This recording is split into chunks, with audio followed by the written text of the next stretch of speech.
people in southern Turkey remember the time 417. It was that hour in the morning when their homes started shaking and the region's worst natural disaster in a century began. When the earthquake happened, everything was shaking a lot. It was throwing us from one side to the other. We got out of bed and the wardrobe fell within the distance of just one handspan. After that, we fled and buildings collapsed. The earthquake and its aftershocks killed more than 50,000 people in Turkey and Syria and displaced millions. Many analysts predicted this tragedy and Turkey's ongoing economic crisis could sway the vote, potentially unseating Recep Tayyip Erdogan, who has been in power for 20 years. But in the 11 provinces impacted by the earthquake, Erdogan finished with a higher percentage of the vote compared to the share he received nationwide. With almost all of the votes counted, Erdogan garnered 49.5% of the vote, compared to 44.9% received by opposition candidate Kemal Kılıçdaroğlu.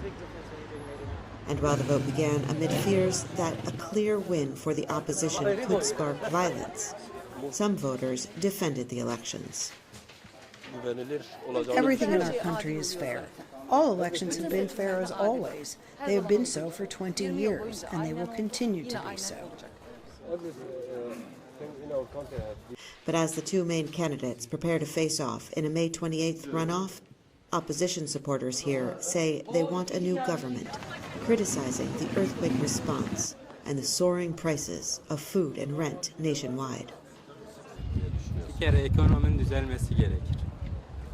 First of all, the economy should improve. Everybody should continue their lives freely.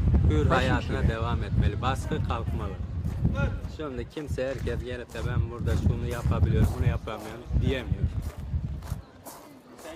Bir baskı var. Eğer karşı taraftaysan, AK Parti'nin karşısındaysan teröristsin.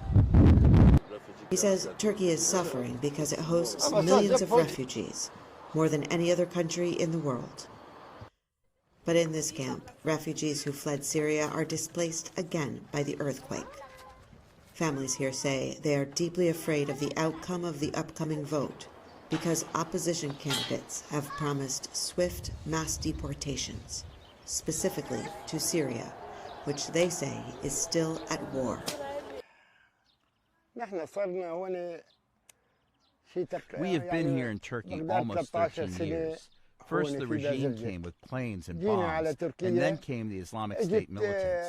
You remember them. They slaughtered displaced people, and they would kill someone for smoking a cigarette.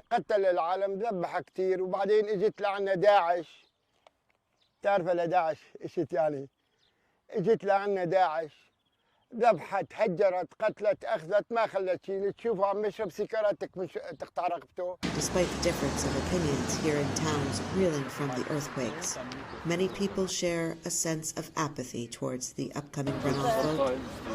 With so many homes, valuables, and lives lost, they say, it's hard to feel anything except. Murdock, VOA News, Southeastern Turkey.